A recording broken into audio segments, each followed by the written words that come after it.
Hello, welcome to English class today. Remember our classes, our lessons of recent. We've been talking about the transportation and transport systems and the different modes of transportation, road signs, and all that. So we are continuing with the lesson today. And before I go too deep into the lesson, or before we start at all, let's have a brainstorming session with our warm up. Our last class talks about signs being streetwise. So let's have this for a review. Can you tell me what these signs indicate? What are these signs talking about? There are three signs here. Can you tell us what these signs are? What are the information or warning these signs give?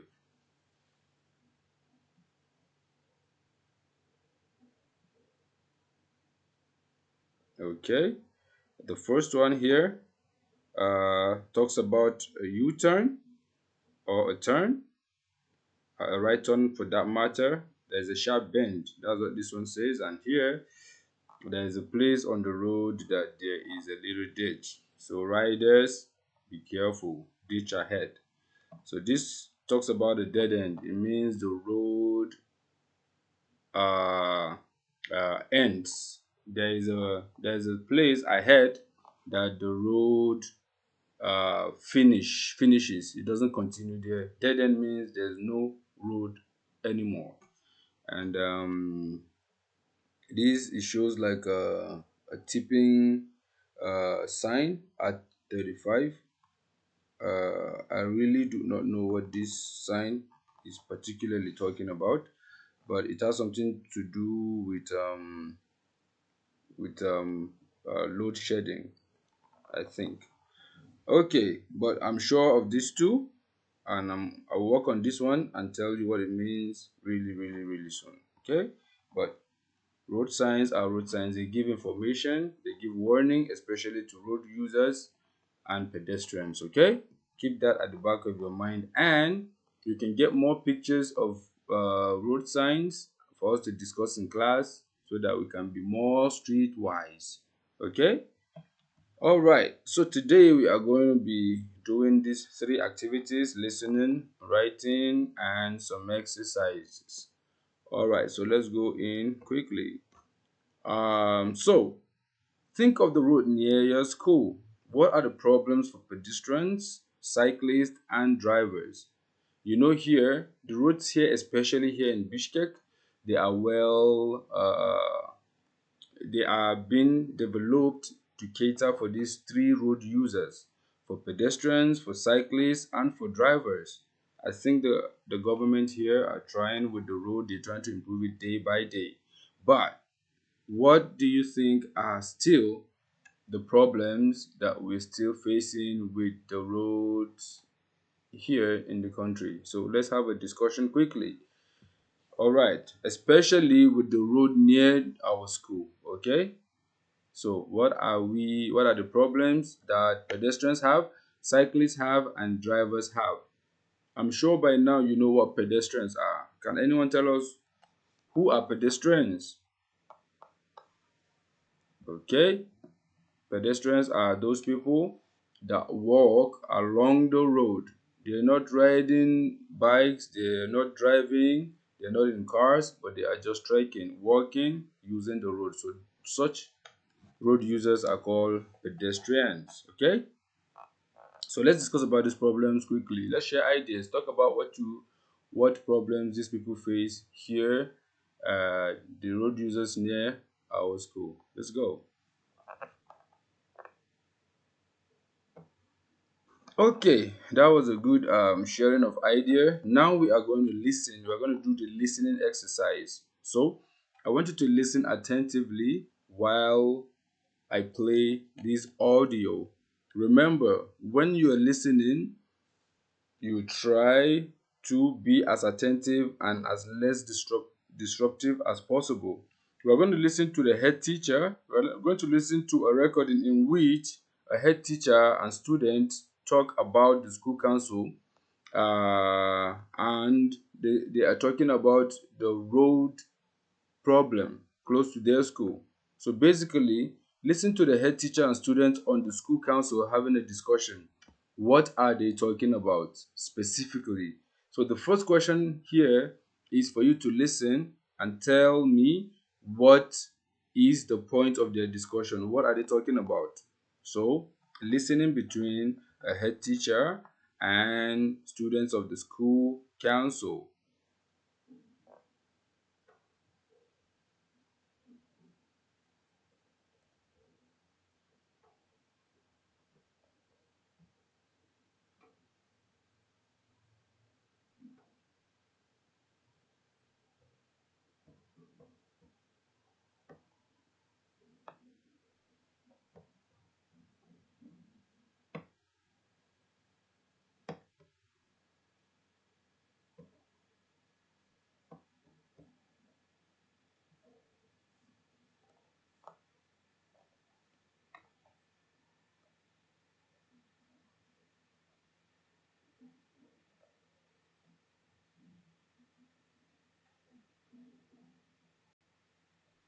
Track 12.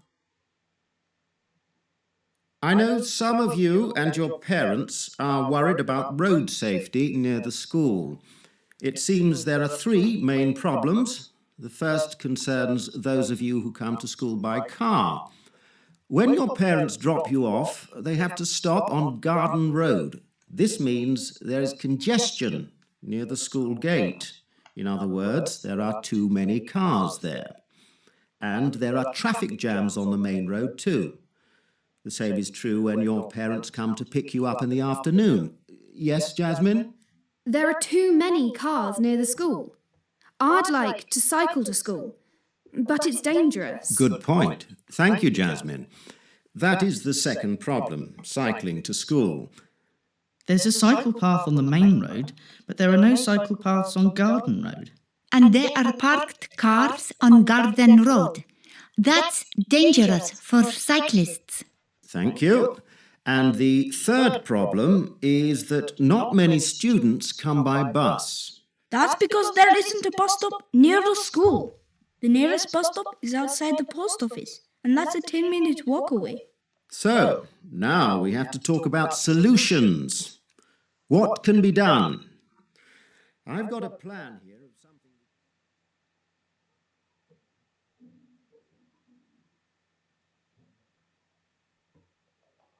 Okay, so what are the students of the school council and the head teacher talking about?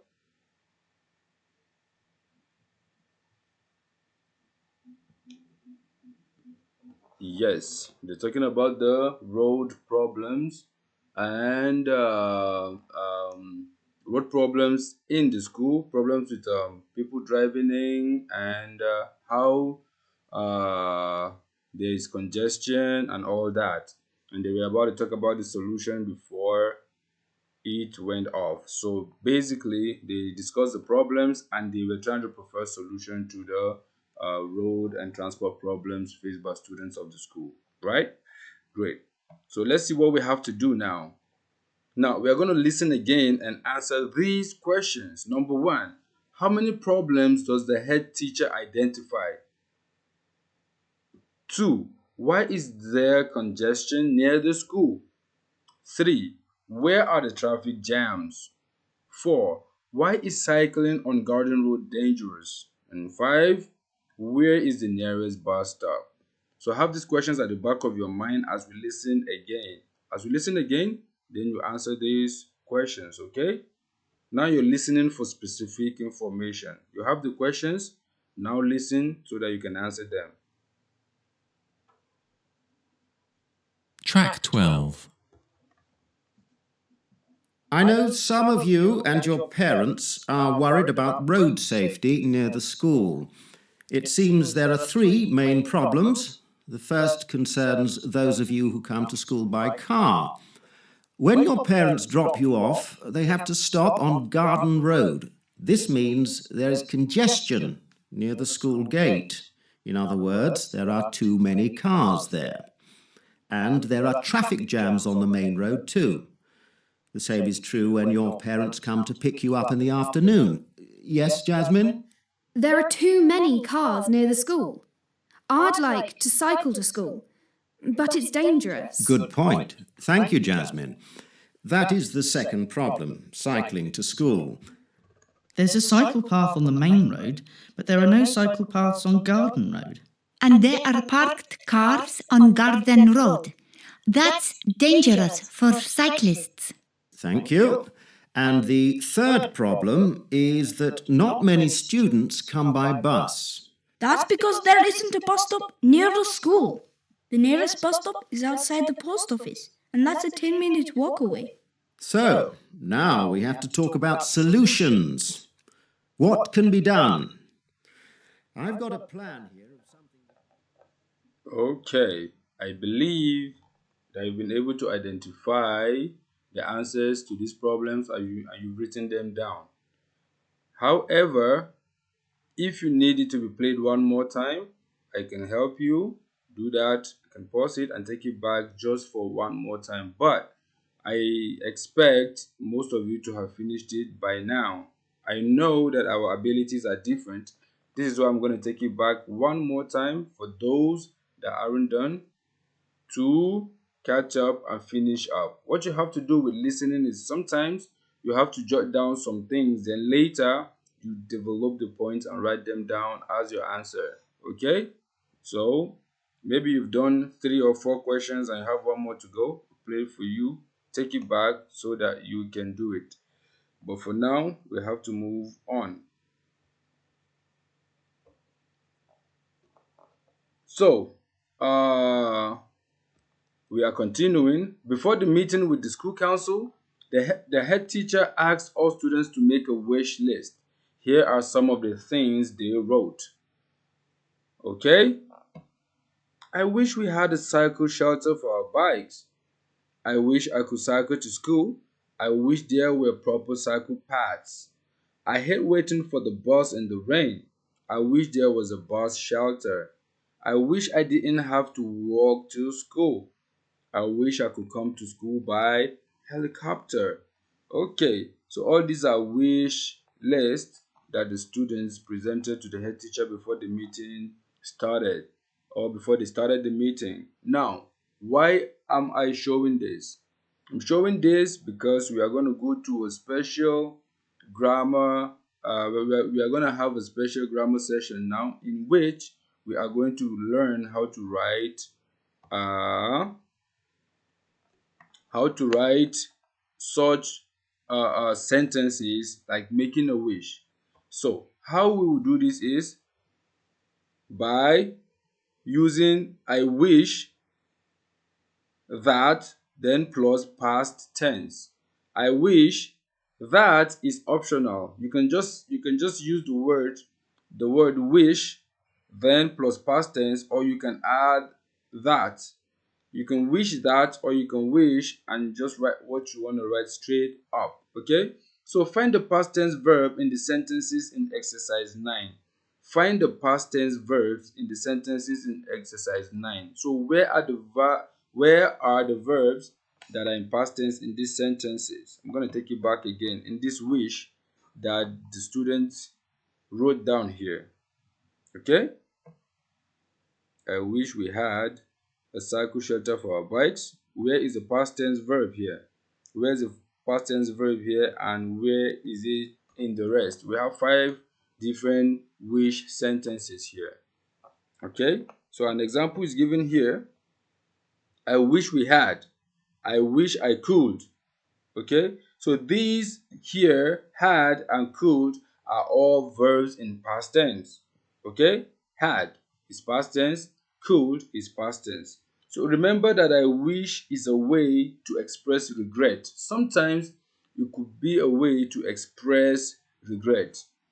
Okay, I wish is sometimes a way to express regret. Something that you really wanted but didn't happen, or something that you could have done better and now you're just expressing it in a sentence. Okay, so remember again, we make it by using the word wish plus past tense. You can choose to add that in your sentence. It is optional.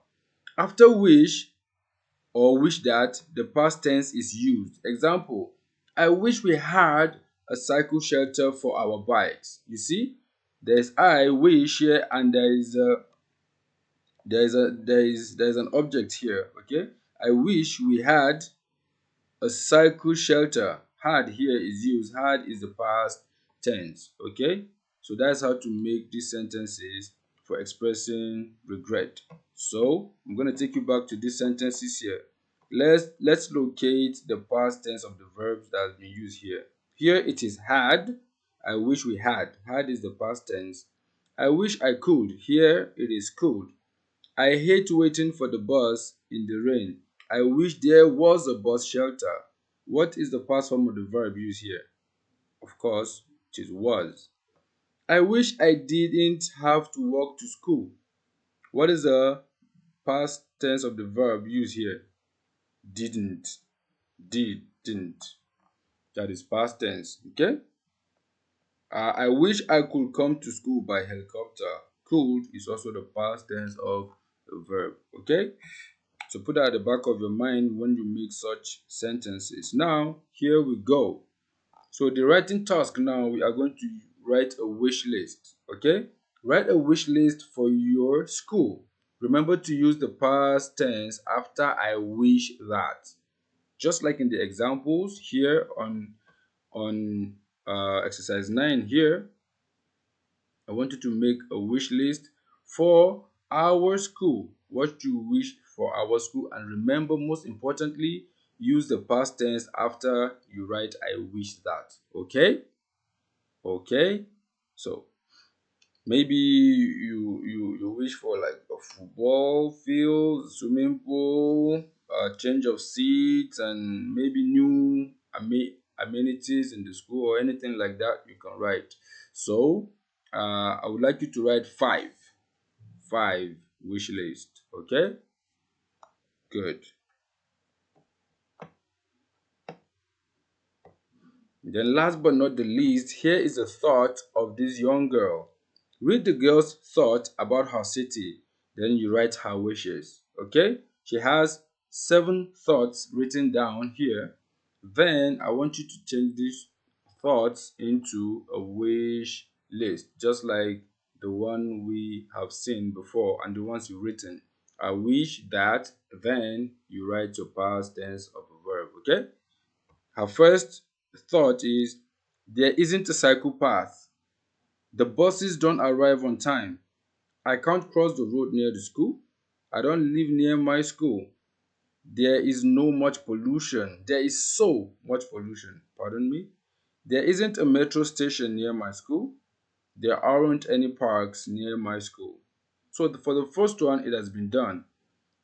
She was thinking, or she thought, that there isn't a cycle path. So to write a wish for that, it is, I wish there was a cycle path.